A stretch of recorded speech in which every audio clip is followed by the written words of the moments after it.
Baik teman-teman semuanya, ini adalah judulnya adalah Benteng Alam, Cekungan Bandung. Jadi kalau kita melihat benteng itu sebenarnya ada satu tinggian, kemudian kita melihat bahwa tinggian itu sebenarnya untuk melindungi kita, ya. Entah dari bahaya ataupun dari serangan musuh, biasanya kan seperti itu ya. Nah kemudian saya melihat bahwa benteng di sini ini adalah jajaran pegunungan, jajaran perbukitan-perbukitan yang tumbuh ya, yang melingkari kota Bandung. Jadi kalau buat teman-teman KPGB, saya kira juga sering ya jalan-jalan naik ke beberapa tinggian-tinggian di sekitar Bandung Selatan, Bandung Utara, ataupun Timur ataupun Barat, masih sering menyaksikan cekungan Bandung. Nah, kemudian kalau kita lepaskan pandangan mata ke segala arah, tentunya kita melihat ya banyak perbukitan, pegunungan dan segala macam.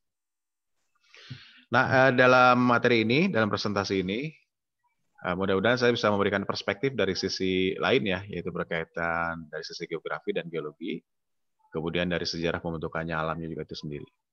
Jadi mudah-mudahan menjadi bekal buat teman-teman semuanya dalam kegiatan pendakian gunung. Tentunya ada satu hal yang bisa dibunyikan lah. Jadi bukan hanya kegiatan fisiknya saja, tetapi juga ada nilai narasi, ada nilai pengetahuannya di dalam. Baik, ini slide pertama tentang judul, kemudian sedikit masuk ke dalam materi hari ini. Jadi kalau kita bicara cekungan Bandung, ya kita itu tinggal di dalam cekungan itu sendiri. Jadi kalau kita melihat dari sisi yang paling atas, misalnya kita naik di atas tinggian ya, entah itu di selatan ataupun di utara, kemudian kita melepaskan pandangan mata kita ke arah kota-kota Bandung, dan si Bandung itu sendiri itu seperti mangkuk terbalik ya. Jadi para ahli sudah menuliskannya adalah cekungan, atau dalam bahasa Inggris adalah basin, Bandung Basin, atau dalam bahasa Indonesia adalah sebutnya adalah cekungan Bandung. Nah, kemudian cekungan ini juga menarik karena dalam cekungan itu banyak sekali tumbuh sebuah kota yang dulunya itu direndam di bawah permukaan laut, kemudian dia naik ke atas, kemudian setelah itu direndam kembali oleh Danau Bandung Purba, kemudian kering, kemudian tumbuhlah sebuah kota namanya Kota Bandung. Nah, kemudian ini kira-kira terbuat hingga kapan cekungan ini? Jadi kalau saya merujuk dari hasil penelitiannya almarhum Katili ya tahun 1963, bahwa cekungan Bandung ini terbentuk kurang lebih pada saat kuarter tua. Ya, artinya sekitar berapa? 1,7 juta tahun lalu sampai 700.000. Ya, ini belum bisa dipastikan. Jadi ini perkiraan seperti itu. Dan kemudian di sekelilingnya itu dikelilingi ya oleh tinggian-tinggian, entah itu perbukitan ataupun gunung. Dan kemudian juga ada gunung api. Nah, kemudian gunung api juga di sini ada dua ya. Ada gunung api purba yang sudah tidak aktif lagi, dan kemudian ada gunung api yang masih aktif. Ya. Dan kemudian ketinggiannya di antara 650 meter di atas permukaan laut sampai 2000 meter di atas permukaan laut. Yaitu untuk kelas-kelasnya gunung ya. Dan kemudian di sini juga ada beberapa tafsir ya dari para ahli juga, bahwa sebenarnya cekungan Bandung itu ada tiga hal, ada kemungkinan tiga hal ya. Pembentukannya apakah itu memang sudah biasa terjadi antara cekungan di antara gunung atau sebutnya intermountain basin, ya atau cekungan antar gunung-gunung. Dan kemudian juga ada yang menafsirkan ini adalah bisa jadi ini sebuah kaldera. Ya, kaldera gunung. Jadi artinya ada sebuah gunung dengan ukuran sangat luar biasa sekali dan bahkan melebihi dari ukuran kaldera Sunda ya. Jadi ada beberapa juga yang menduga bahwa ini bisa jadi ada sebuah tubuh gunung api kemudian meletus dengan ukuran sangat dahsyat. Kemudian setelah itu tumbuhlah dinding-dinding kaldera yang mengelilingi kota Bandung. Ya, tafsirnya masih seperti itu ya. Nah, itu juga belum bisa dibuktikan.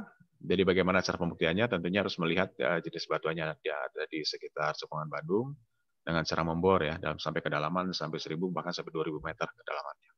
Yang saya kira juga membutuhkan effort yang sangat luar biasa. Dan kemudian juga ada melihat bahwa ini adalah sebuah graben. Ya, jadi ada kalau kita melihat di sebelah utara kita ketemu dengan sesar Lembang, kemudian selatan kita ketemu dengan sesar Malabar. Di antara sesar-sesar itu kemudian ada blok-blok yang berbeda dan kemudian ada yang turun dan ada yang naik. Nah, sebutnya adalah graben. Dan kemudian kalau misalnya teman-teman yang ada tinggal di sekitar selatan ataupun di sedikit ke arah tengah kota Bandung, kalau punya sumur bor, kalau ngebor itu pasti ketemu dengan batu ini dengan pasir ya, ada pasir, ada lempung. Dan itu menandakan bahwa kota Bandung yang tercinta saat ini, yang kita tinggali ini, ternyata disusun oleh endapannya lah endapan hasil gunung api tua, endapan gunung api muda, dan kemudian juga endapan danau. Jadi kita ketemu lempung, ketemu pasir, ya ketemu lempung lagi bolak-balik ya seperti itu, berlapis-lapis. Bahwa itu menandakan bahwa Bandung itu dulunya adalah danau. Jadi sebagai cara membuktikannya diantaranya dengan cara seperti itu. Begitu ya teman-teman semuanya. Jadi kalau kita melihat slide di depan sini, ini adalah batasnya itu di sini. Ya. Kita melihat batas di sini, ini adalah cekungannya itu seperti ini ya. Kalau kita lihat sini, ya inilah cekungan Bandung tadi. Dan kemudian seiring dengan waktu, karena akibat aktivitas vulkanik Gunung Tangkuban Parahu, ya Gunung Sunda dan Tangkuban Parahu, aliran Sungai Citarum yang tadinya mengarah ke arah utara, kemudian terbendung dan akhirnya jadi Danau Purba Bandung. Jadi cekungan dulu yang terbentuk, baru setelah itu Danau Purba. Begitu ya teman-teman. Nah kemudian kalau kita melihat Pulau Jawa, Jawa Barat ya, khususnya di daerah cekungan Bandung itu sendiri, kalau saya perlihatkan di sini ya, cekungan ini adalah cekungannya. Dan kemudian tadi sudah saya sebutkan berapa gunung-gunung ya, ada perbukitan, ada gunung, ya kemudian ada gunung api aktif, ya ada gunung api pura dan seterusnya dan seterusnya. Jadi ini menandakan bahwa ini adalah cekungan Bandung yang dikepung oleh perbukitan atau tinggian-tinggian yang tadi di antara 650 meter sampai 2000 meter ke atas. Begitu ya teman-teman semuanya. Nah, kemudian kembali sedikit ke belakang. Jadi kita jalan-jalan nih ke sekitar 50 juta tahun yang lalu. Jadi posisi Jawa itu sendiri baru muncul hanya di bagian barat. Ya. Jadi mulai Pangalengan ya, Pangalengan tarik sampai ke arah timur itu masih dalam genang laut. Jadi semua itu dalam kondisinya itu kondisi bawah permukaan laut. Gitu ya teman-teman semuanya. Nah, kemudian buktinya apa? Kalau kita melihat dari sisi Pangalengan, kemudian kita menerus sampai ke daerah Citatah, itu terdapat beberapa terumbu karang ya, dulunya terumbu karang. Dan kemudian saat ini menjadi batu, sebutnya adalah batu gamping. Dan itu menandakan bahwa si daerah Kars Citatah itu adalah batas laut. Ya, lautnya laut dangkal. Kedalamannya tidak lebih dari 50 meter. Karena salah satu ciri terumbu itu dia membutuhkan cahaya matahari untuk tumbuh. Ya. Jadi kalau kita datang ke Kars Citatah, itu menandakan bahwa itu batas laut. Jadi sudah bisa dipastikan bahwa sebagian Jawa Barat, bagian barat dan kemudian sekitar ke arah timurnya itu masih ada di bawah permukaan laut. Dan kemudian seiring dengan waktu akhirnya muncul ke atas ya karena proses tektonik. Jadi ini adalah zona subduksi seperti ini ya. Jadi kalau ini zona subduksi saat ini. Jadi kalau kita melihat di sini ada megatrust Jawa. Jadi yang saat ini seperti ini. Nah di sini ada Indo Australia yang datang ya, lempeng samudra, kemudian dia bergerak kurang lebih sekitar antara 7 sampai 8 cm per tahun.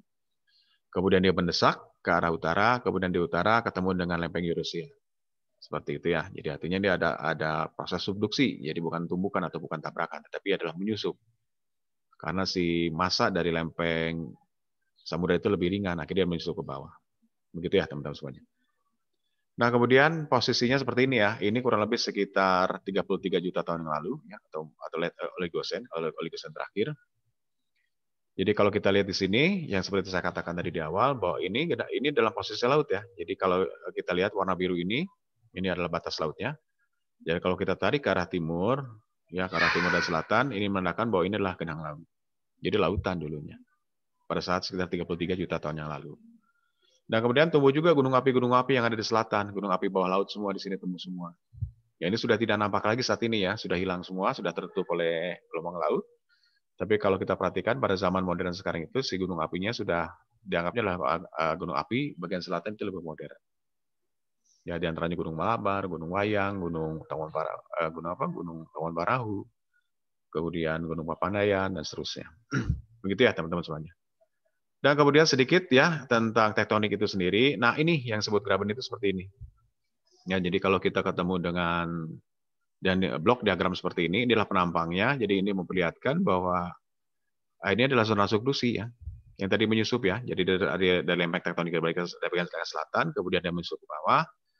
Kemudian kedalaman sekitar 100 km karena di sini ada gesekan. Kemudian si magma ini mulai mulai dehidrasi ya. Kemudian dia itu mulai naik ya, si magma ini naik ke atas, kemudian karena prosesnya lebih ringan, kemudian terkumpul dalam bentuk chamber seperti ini, kemudian akhirnya mempersiapkan dirinya untuk ada perubahan gas, kemudian setelah itu dia berubah menjadi struktur seperti gunung api yang kita saksikan hari ini. Nah ini adalah geraban-geraban tadi dia dikatakan di awal ya teman-teman semuanya. Jadi segmen yang ini saya kasih tanda panah seperti ini adalah cekungan Bandung. Ya. Kemudian di sini ada sesar Lembang. Kemudian di sini ada sesar Malabar. Jadi artinya si cekungan Bandung itu sendiri jatuh dalam satu blok, ya bloknya turun ya, sebutnya graben di sini. Ada horse, ada graben. Horse itu naik, kemudian graben itu turun ke bawah. Jadi bisa dikatakan bahwa tadi menurut Katili bahwa kejadiannya itu sekitar quarter, jadi bisa jadi sekitar 1,7 juta tahun yang lalu. Si blok untuk cekungan Bandung itu sendiri dia jatuh ke bawah, turun ke bawah, dengan kemudian si segmen yang ada di sekitar Lembang ya, dari Tawon Parahu ke bagian utara itu dia naik ke atas. Seperti itu ya. Jadi untuk menandakan bahwa sebenarnya ini sudah terjadi sejak dulu. Nah, kemudian bagaimana dengan cekungan Bandung itu sendiri pada saat ini ya, pada saat-saat modern. Dan ini von Koningswald ya tahun 1935 itu sudah bikin coret-coretan lah. Jadi dia itu membuat sebuah kontur pada ketinggian sekitar 720 meter di atas permukaan laut. Kemudian dia membuat sebuah garis maya. Nah, ini adalah cekungan Bandung yang tadi saya ceritakan tadi ya, ke teman-teman semuanya. Yang di cekungan Bandung itu seperti ini. Jadi meliputi apa? Meliputi Kota Bandung, Kota Cimahi, kemudian KBB ya, Kabupaten Bandung Barat, kemudian Kabupaten Bandung dan sebagian Sumedang, dan sedikit ke arah arah Tenggara yaitu di daerah Garut. Nah, kemudian karena akibat si Sungai Citarum tadi terbendung oleh letusan Gunung Tawon Parahu sekitar 105.000 tahun yang lalu, dan kemudian akhirnya terbendunglah ya si Sungai Citarum tadi, kemudian akhirnya menjadi bendungan. Jadi segmen pertama itu yang muncul yaitu di segmen sebelah timur terlebih dahulu, ya. Nah, ini segmen timur, bendungan Bandung, ya. Dan ini terjadi sekitar 105.000 tahun yang lalu. Kemudian karena sifatnya air itu karena volume air semakin tinggi, dan akhirnya mencari jalur, ya, mencari jalur karena sifat air itu sendiri adalah mencari titik yang paling rendah. Dan akhirnya dia mencari titik yang paling lemah, dengan kemudian bobolnya di sekitar Curug Jompong. Kemudian terbentuklah danau yang kedua, segmen kedua, yaitu segmennya segmen barat. Jadi kalau kita perhatikan di Waduk Saguling saat ini, bentuknya seperti ini ya, kurang lebih, tetapi lebih dangkal, atau lebih kecil atau lebih sempit. Jadi ini segmen kedua, akhirnya terbentuk Danau Bandung di segmennya segmen barat. Nah, kemudian akhirnya dia menerobos kembali ya di sekitar Raja Mandala, kemudian bertemu dengan ini ya, dengan waduk ya sekitar di bagian utara yaitu Waduk Jatiluhur, dan kemudian sebelumnya adalah ada waduk lagi ya, ada Waduk Saguling, ketemu di sini. Nah, kemudian setelah itu si Danau Bandung mengering ya, antara 20.000 sampai 16.000 tahun yang lalu. Ya. Begitu teman-teman semuanya, ini sedikit ya tentang preview dulu tentang proses terjadinya seperti apa. Jadi kalau kita melihat kan ke belakang dulu ya, latar belakangnya seperti apa. Nah, ini adalah peta satelitnya seperti ini. Jadi ini dikelompokkan. Jadi kalau tadi saya sudah ceritakan tadi di awal, inilah cekungan Bandung itu seperti ini ya, garis merah ini. Saya kasih gambar. Kemudian ini segmen Danau Bandung yang bagian timur, kemudian ini segmen Danau Bandung bagian barat ya. Jadi artinya dia masuk dalam cekungan Bandung. Nah, kemudian di sini ada garis arsir ya, ada garis putus-putus warna merah, ada garis-garis putus-putus warna putih, dan ada garis putus-putus warna kuning. Jadi warna merah ini menandakan bahwa ini adalah tinggian-tinggian, ya, warnanya semakin gelap menandakan bahwa ini semakin tinggi. Jadi ini adalah kelompok gunung api purba yang ada di bagian selatan. Nah, kemudian yang warna putih ini adalah perbukitan intrusi. Ya, intrusi itu artinya adalah magma dari bawah, kemudian mencari zona yang paling lemah, kemudian tidak terbentuk seperti mekanisme gunung api, tetapi dia membeku dalam kondisi tertentu, akhirnya tersingkap oleh proses erosi, akhirnya dia menjadi perbukitan. Nah, kemudian kita ketemu dengan namanya adalah perbukitan pipisan Gunung Gelis yang di sekitar Balenda dan Ciparai. Kemudian kita ketemu juga dengan Gunung Lagandar dan Gunung Bohong dan seterusnya ya di sini ya, di sekitar Pematang Tengah. Jadi kalau kita berangkat ke Cimahi atau di sekitar Marga-Asih atau sekitar Curug Jompong. Kemudian satu lagi perbukitan yang muncul di sekitar Karsitata ya, ini adalah kars ya. Batuannya adalah batuan gamping. Ini juga adalah batuan sedimen, batuan karbonat. Ya, tapi ini adalah bukan intrusi, tetapi adalah batuan sedimen. Nah, kemudian kalau kita melihat di sini yang warna merah ini ya, kita perhatikan, pasti teman-teman sering naik ya, gunung di sekitar Gunung Malabar, Gunung Patuha, Gunung Guntur, dan seterusnya. Ini adalah gunung api aktif ya di Gunung Guntur ini, termasuk 7 gunung api aktif di Jawa Barat, termasuk juga dengan Gunung Tawon Parahu. Dan kemudian yang wilayah arsir yang garis putus warna merah ini menandakan bahwa ini adalah gunungnya Gunung Purba. Artinya dia pernah aktif sejak zaman dulu, kemudian setelah itu tidak lagi memperlihatkan aktivitas vulkaniknya. Ya. Jadi dikatakan bahwa ini adalah gunung api yang sudah padam atau sudah dorman. Ya, jadi ini kelompoknya kelompok Gunung Karebi, kemudian kelompok Gunung Kendan dan Gunung Papandayan, ada Gunung Patuha dan Gunung Waringin dan seterusnya. Begitu ya teman-teman semuanya. Jadi ini adalah gunung-gunung atau perbukitan yang melingkupi cekungan Bandung. Ya, jadi ada perbukitan di Tursi, ada perbukitan sedimen ya atau dari batuan gamping tadi di Karsitata, dan kemudian ada Gunung Api Purba, dan terakhir ada Gunung Api aktif yaitu di sekitar di dalam wilayahnya Kaliara Sunda, yaitu adalah Gunung Kawan Perahu. Jadi kalau dikelompokkan seperti ini ya, kalau dikelompokkan perbukitan atau pegunungan Gunung Api cekungan Bandung. Jadi tadi kita ketemu ada kelompok perbukitan Kars Citatah Padalarang. Terus kemudian ketemu juga dengan perbukitan intrusi ya, yang tadi kita lihat di Gunung Lagadar, Gunung Bohong, kemudian di Gunung Pansir dan seterusnya. Dan kemudian juga kita ketemu dengan kelompok gunung api, baik itu gunung api yang sudah tidak aktif maupun yang masih aktif.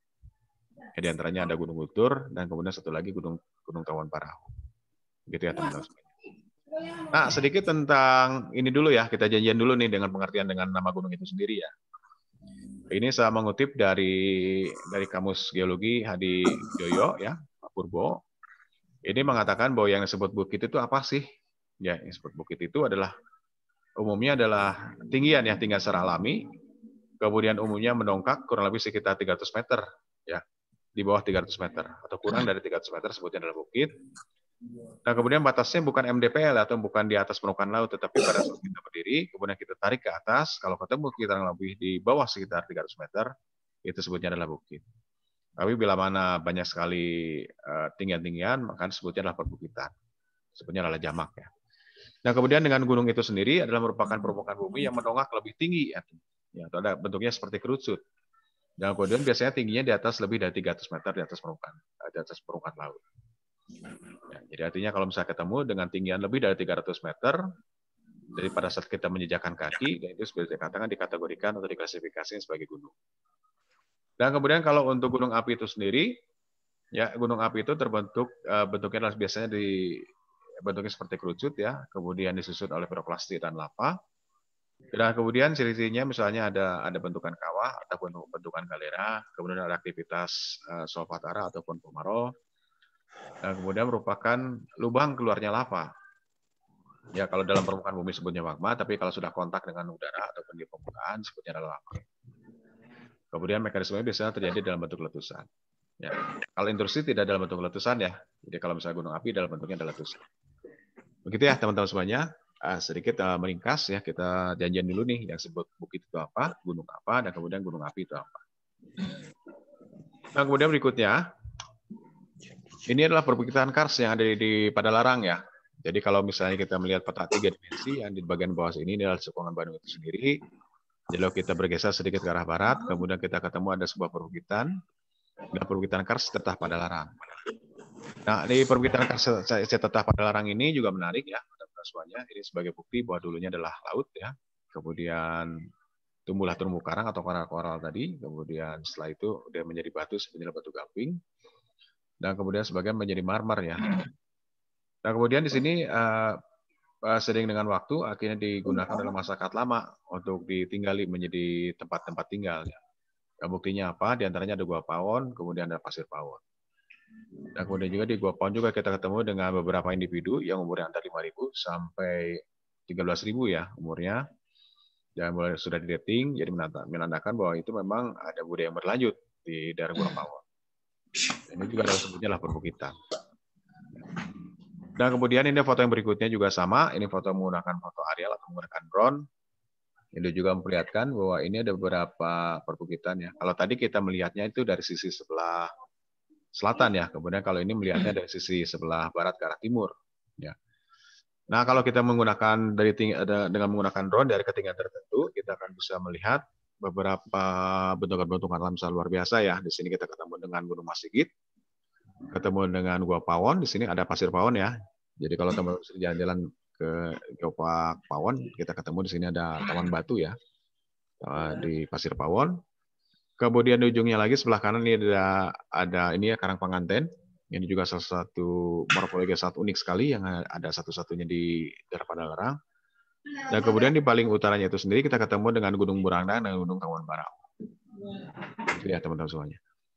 Nah, kemudian juga ini bukti bahwa Gunung Perahu meletusnya kemana dan hasil endapan gunung apinya itu di mana. Jadi kalau teman-teman jalan-jalan, misalnya di daerah sekitar Gunung dari Gua Pawon tadi ke utara sedikit, ketemu dengan endapan vulkanik di sini ya, endapan-endapan gunung api. Jadi ini dari mana datangnya? Ini dari hasil letusan Gunung Sunda dan Tawon Perahu. Ya. Begitu ya teman-teman semuanya tentang perbukitan kars yang ada di Raja Mandala. Kemudian kita geser lagi ke berikutnya yaitu perbukitan intrusi ya. Ya, intrusi tadi saya menjelaskan sedikit tentang perbukitan kars yang dulunya adalah koral, kemudian tumbuh di sekitar pantai, kemudian setelah itu kemudian naik ya karena proses tektonik tadi, kemudian setelah itu menjadi batu, sebutnya batu gamping. Nah, kemudian kalau kita geser sedikit ke arah selatan, ketemu dengan tinggian ya di sekitar perbukitan di sekitar Cililin ya, tepatnya di daerah Mokapayu. Dan ini kita bisa melihat di sini juga banyak gunung-gunung yang sifatnya bentuknya segitiga ya, segitiga hampir sempurna ya. Ini adalah pasir bonyot ya. Ini juga pasir bonyot. Kalau kita lihat di peta geologi merupakan disusun dari batuan lava. Ya.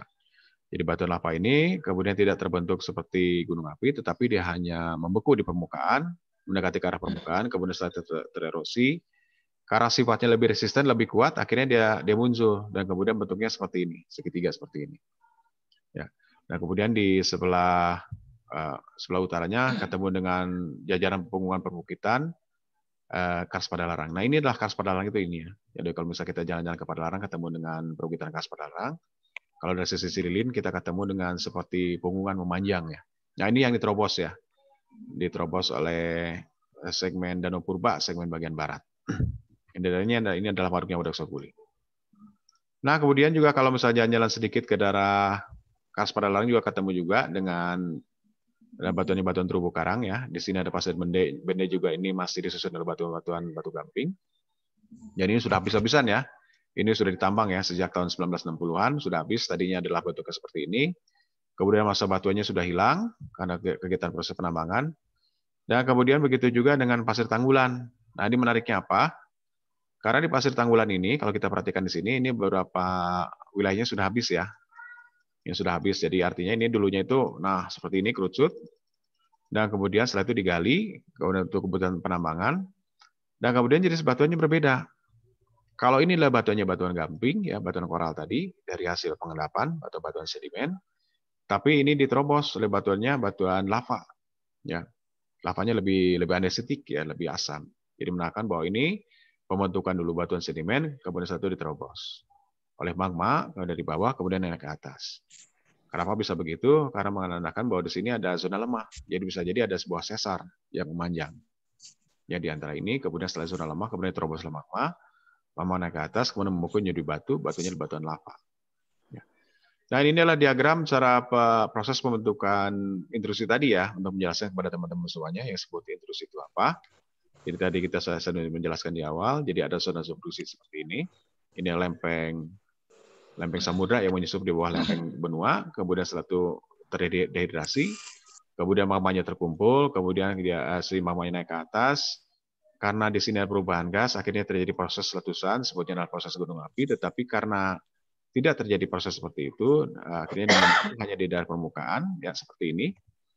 Dan ini sebutnya adalah intrusi. Nah, kalau di sini contohnya seperti inilah, kurang lebih. Ya, jadi si lava naik ke atas, kemudian dia membeku, seiring dengan waktu, yang membeku itu jadi mengkristal atau menjadi batu. Kemudian setelah itu tertutup oleh batuan-batuan yang lain. Ya, nah dulunya seperti ini. Karena sering waktu akhirnya terbongkar, tererosi, kemudian karena sifatnya lebih resisten, lebih keras ya. Karena batuan lava, akhirnya muncul nongol ke atas. Ya, bentuknya seperti apa? Nah, seperti ini. Ya, seperti Gunung Boyot ini. Jadi kalau kita gali ke bawah itu kurang lebih di bawahnya itu adalah batuan lava semua. Kemudian diproses mendingin ke atas. Nah, begitu juga dengan beberapa gunung-gunung yang ada di bagian timur ya. Yang saya juga tempat berlarinya teman-teman ya, kalau sering jalan-jalan misalnya hanya buat tektokan, paling juga bisa jalan-jalan ke daerah Gunung Gelis atau Bukit Jarian atau ke Gunung Manglayang.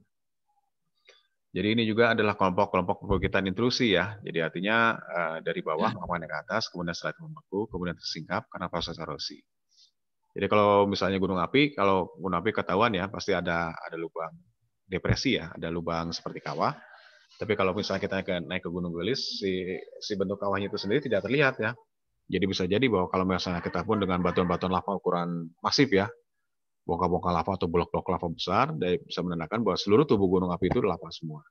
Dan boleh simpulkan bahwa si gunung-gunung itu sendiri sebenarnya bukan gunung api, tetapi kelasnya adalah kelas batuan terobosan atau batuan intrusi. Nah, kemudian juga sama ya, kalau kita jalan-jalan ke daerah Selat Sau ya, kemudian Gunung Lagadar juga sama. Kenapa ini sering ditambang? Karena dimanfaatkan batuannya untuk kebutuhan ini ya, untuk kebutuhan konstruksi rumah. Jadi ini batuannya batuan lava semua. Ya, seluruh tubuh batuan ini batuan lava semua.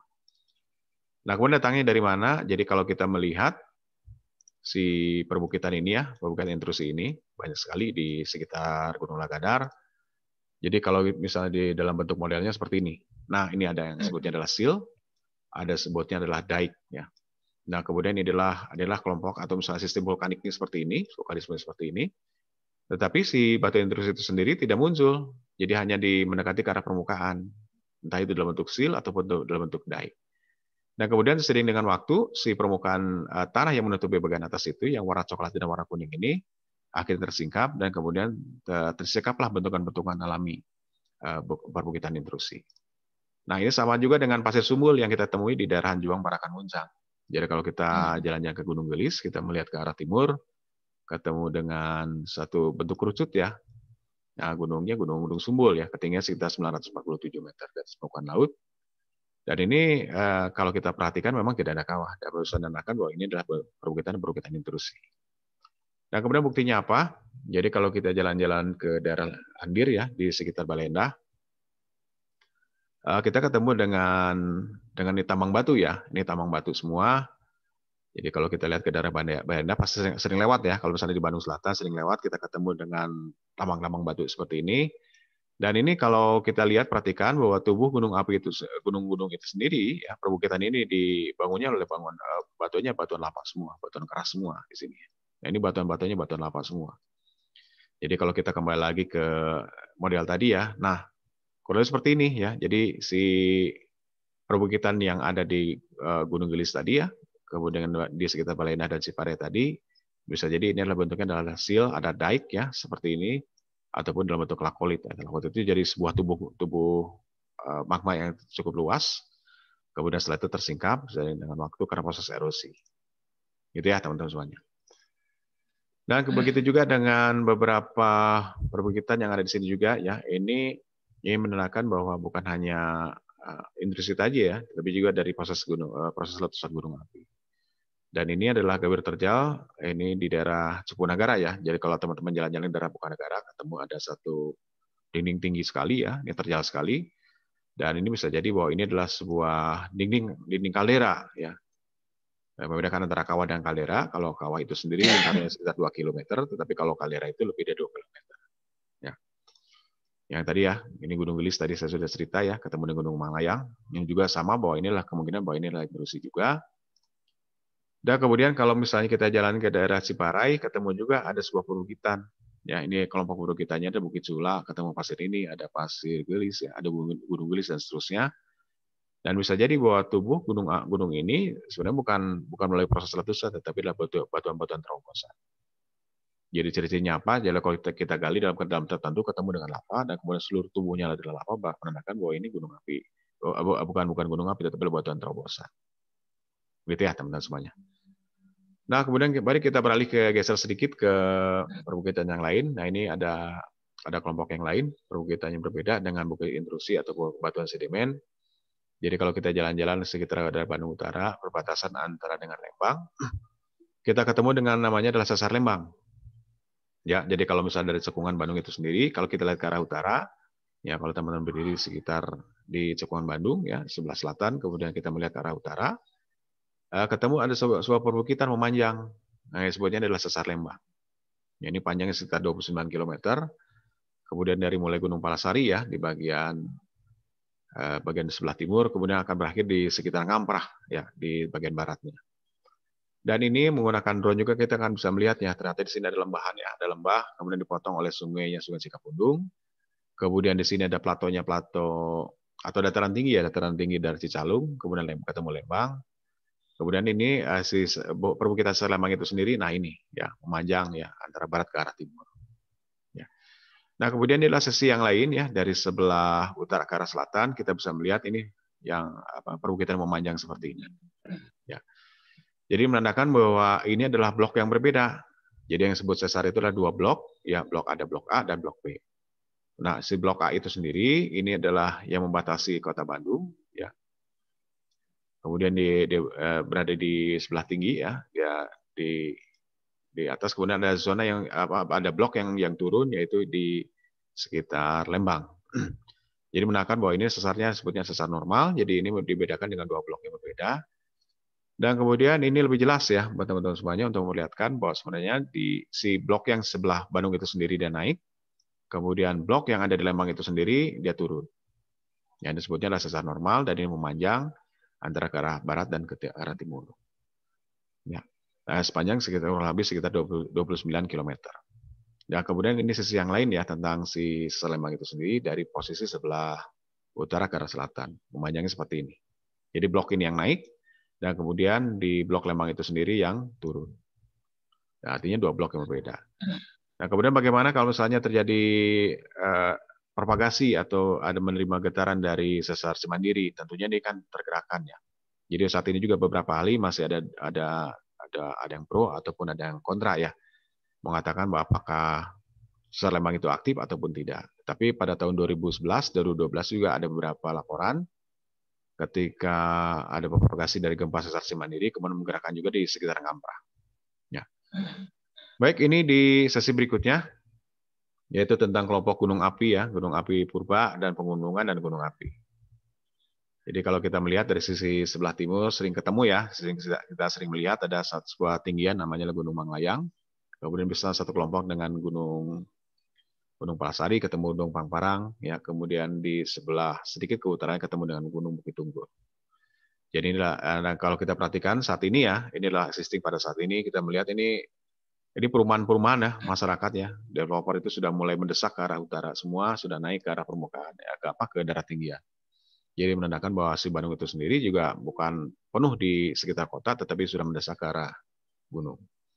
Dan tentunya juga dampaknya apa? Di sini juga banyak perubahan-perubahan lingkungan, tata guna lahan sudah berubah, tadinya hutan akhirnya menjadi perkebunan yang menjadi perumahan.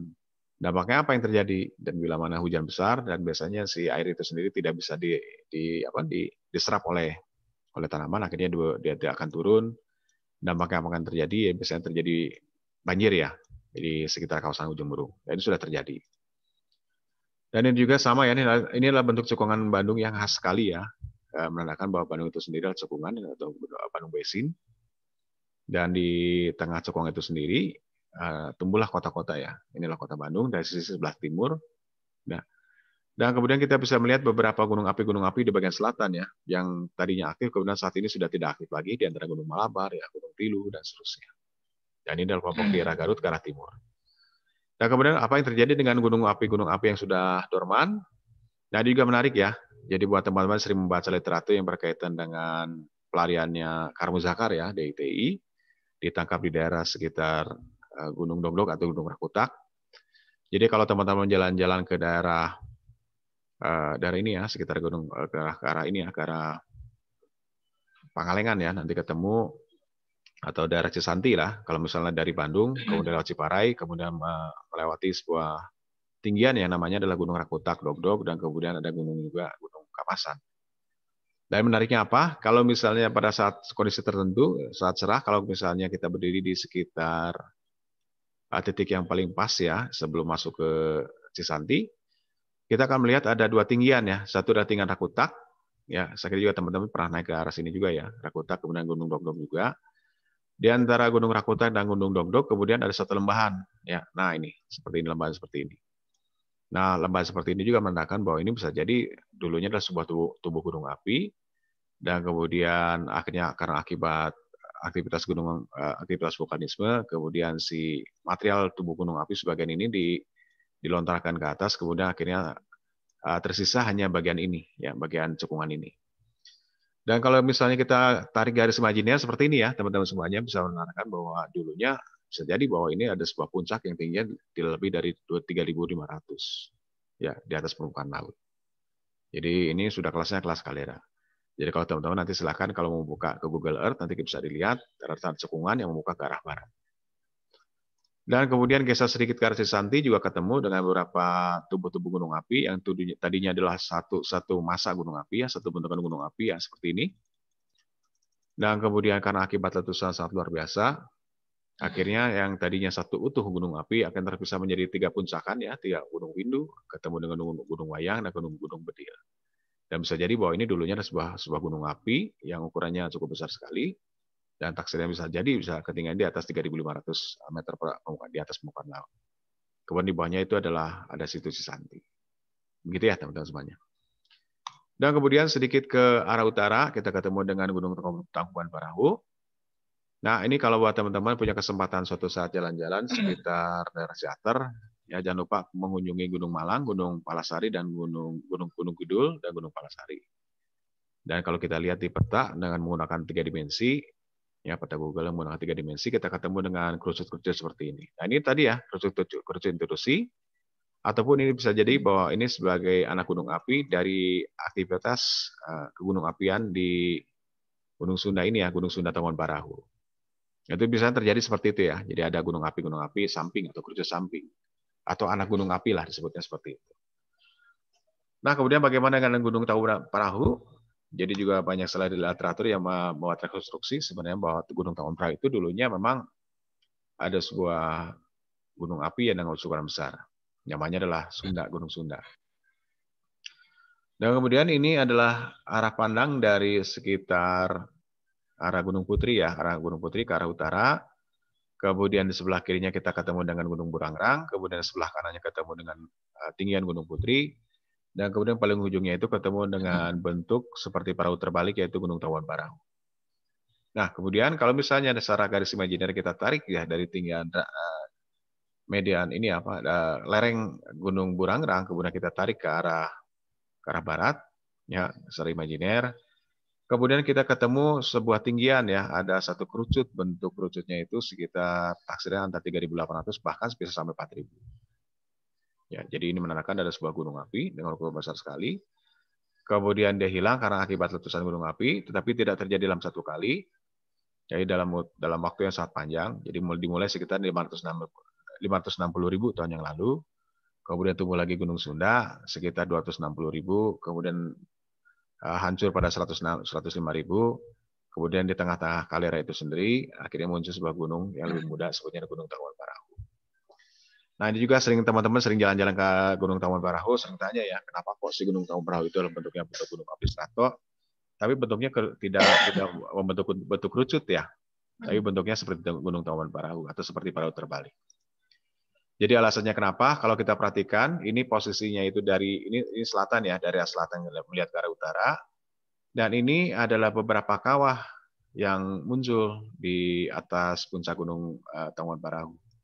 Dan kemudian kalau kita perhatikan arahnya itu adalah timur ke arah barat. Jadi menandakan bahwa ini adalah sebuah sesar ya, ada sebuah sesar atau ada sebuah patahan. Ya. Kemudian karena ini sebutnya zonanya zona lemah, akhirnya diterobos oleh magma, kemudian tumbuhlah gunung api. Nah, kenapa si Gunung Tangkuban Parahu itu sendiri bentuknya tidak seperti kerucut yang kita perhatikan seperti di Gunung Merapi atau Gunung Sinabung? Jadi menandakan bahwa kalau kita perhatikan di sini ada beberapa kawah ya yang mulai muncul sekitar 90.000, 40.000, kemudian sampai 10.000. Jadi lebih mudah lagi di Gunung Domas. Jadi menandakan bahwa ini adalah kawah itu sendiri terbentuk berpindah-pindah, bergeser ya, bergeser dari arah barat, ya. Dari arah barat ke arah timur. Yang pertama muncul adalah adalah kawah Badak, kemudian kawah Upas, kemudian ketemu dengan kawah Ratu, dan terakhir adalah kawah Domas. Ya. Nah, karena akibat posisi si kawahnya itu sendiri berpindah, akhirnya si Gunung Tangkuban Parahu itu tidak pernah membentuk kerucut. Ya, berbeda dengan Gunung Merapi, jadi hanya satu lubang atau satu kawah saja. Ataupun gunung-gunung ya bentuknya kerucut yang lainnya, tetapi karena Gunung Tangkuban Parahu sangat istimewa, akibat ada zona lama seperti ini yang tadinya sudah dibongkar oleh pada saat letusan 90.000 tahun yang lalu, kemudian aktivitas pada saat 50.000 atau 40.000 tahun yang lalu kemudian dia membongkar, kemudian tidak bisa terbongkar, akhirnya dia mencari zona yang lemah ke arah sekitar timur. Seperti itu ya. Nah, kemudian berikutnya dengan Gunung Burangrang itu sendiri ya, ini juga menarik. Ya, karena kalau kita perhatikan Gunung Burangrang itu berada di sekitar sisi sebelah barat dari Gunung Kaldera Sunda ya. Jadi boleh ditafsirkan seperti ini ya teman-teman semuanya, bahwa si Gunung Burangrang itu merupakan gunung parasit. Ya. Jadi kalau misalnya kita sebut bahwa ini adalah gunungnya Gunung Sunda, ya. Kemudian di sebelah baratnya tumbuhlah sebuah gunung, yaitu adalah gunungnya Gunung Burangrang. Jadi Burangrang itu sendiri adalah gunung parasit. Dan kemudian seiring dengan waktu akibat letusan Gunung Tawon Parau, Gunung Sunda, akhirnya si tubuh Gunung Sunda itu terbuka dan kemudian membentuk sebuah kaldera. Nah, seperti ini kalderanya. Tetapi si posisi Gunung Burangrang itu sendiri masih terlihat ya kerucutnya seperti ini. Nah, kemudian di tengah-tengah kaldera Gunung Sunda itu sendiri muncul Gunung Tawon Parahu sekitar 90.000 tahun yang lalu. Ya. Nah, jadi Gunung Sunda itu sudah hilang, kemudian muncullah gunung yang baru namanya Gunung Tawon Parahu. Tapi sisa-sisanya masih kita bisa saksikan bukti bahwa itu sebuah kaldera, diantaranya adalah kehadirannya Gunung Burangrang. Begitu ya teman-teman semuanya. Nah, kemudian bagaimana dengan gunung api yang ada bagian selatan ya. Jadi kalau kita jalan-jalan ketemu dengan Gunung Malabar, Gunung Kutang, juga kita lihat ini adalah gunung api yang tadinya aktif ya di posisi sebelah selatan, kemudian dia bergeser ke arah utara. Jadi ini menandakan bahwa si gunung api itu sendiri tadinya ada di selatan, kemudian bergeser ke arah utara. Sesuai dengan zona subduksi tadi ya. Jadi semakin dalam setelah ke arah utara, kemudian akhirnya si posisi magmatisme ataupun proses naiknya si magma tadi ya ke atas permukaan bumi itu sendiri atau ke litosfer itu sendiri, dia bergeser. Tadinya di selatan dia bergeser ke utara. Buktinya di mana? Datarnya tumbuhnya sebuah gunung api lebih muda, yaitu Gunung Tawon Parahu. Ya. Nah, kemudian juga sama, ini juga beberapa tubuh-tubuh gunung intrusi ataupun gunung api dalam kelompoknya gunung api Soreang ya. Nah, ini termasuk gunung api, kelompok gunung api yang cukup luar biasa. Jadi juga masih kurang ya penelitiannya. Jadi kalau kita melihat morfologi, jadi teman-teman bisa melihat bahwa ternyata bahwa di tengah-tengah antara Gunung Soreang dan Gunung Cililin ini sendiri, ini ada sebuah depresi ya, ada seperti cekungan. Jadi boleh dikatakan bahwa ini merupakan sebuah sistem kaldera sebenarnya. Jadi belum ada penelitian ke arah sana ya, tapi juga teman-teman boleh mengatakan bahwa ini bentuknya seperti kaldera. Dan kemudian juga sama ya, ini adalah sisa-sisa dari tubuh gunung api. Kemudian ciri-cirinya apa? Jadi kalau misalnya kita jalan-jalan ke sekitar Gunung Putih di arah Mukapayung, ini ketemu dengan batuannya itu batuan breksi semua. Ya, jadi batuan breksi itu datangnya dari mana? Jadi kalau misalnya gunung api itu meletus, jadi ada dua material yang dilemparkan, satu adalah plastik, kemudian terendapkan, kemudian menjadi batu, dan sebutnya batuan breksi, dan kemudian kedua itu adalah batuan lava. Jadi kalau kita jalan-jalan ke sekitar Gunung Putri, kemudian coba naik ke atas, kemudian memandang ke arah sedikit ke arah timur, kita ketemu dengan sebuah cekungan ya, di tengah-tengahnya itu ditumbuh sebuah gunung namanya Gunung Lumbung. Ya. Baik teman-teman, saya kira ini pengantar, sebenarnya bukan pengantar ya, untuk menjelaskan sedikit tentang gunung apa saja yang kira-kira di pengepung Kota Bandung atau cekungan Bandung ya. Jadi kalau kita kembali lagi ke slide yang menjelaskan tentang posisi si gunung itu sendiri ya. Jadi boleh katakan bahwa cekungan Bandung itu dikepung oleh gunung api aktif ya, di antara Gunung Tawon Parahu, kemudian gunung api purba, ya kita ketemu dengan gunung Patuha, Gunung Waringin, Gunung Malabar, Gunung Wayang dan seterusnya. Dan kemudian kita ketemu dengan gunung-gunung intrusi ya. Jadi mulai dari Gunung Lagadar, Gunung Bohong, gunung yang ada di sekitar Cimahi bagian selatan. Kemudian juga ketemu dengan sekitar kelompok Gunung Pipisan, Gunung Gelis, dan Gunung Pasir Bukit Sula. Kemudian di sisi sebelah baratnya itu kita ketemu dengan batuan sedimen atau batuan karbonat. Itu juga dikepung dengan perbukitan. Jadi boleh katakan bahwa si cekungan Bandung itu dikepung oleh 3 kelompok tinggian tadi, yaitu kelompok perbukitan kars Data Palarang, kemudian kelompok perbukitan intrusi batuan beku ya, yang tadi sudah saya jelaskan di awal, termasuk sesar lembang di dalamnya. Dan terakhir adalah tinggian-tinggian atau kerusut-kerusut kelompok gunung api purba dan gunung api aktif. Gitu ya teman-teman semuanya. Baik, saya kira ini mudah-mudahan bisa menjelaskan kepada teman-teman semuanya. Nanti kita akan detailkan ya, Kang Ian ya. Selaku moderator, kita akan masuk ke sesi tanya jawab.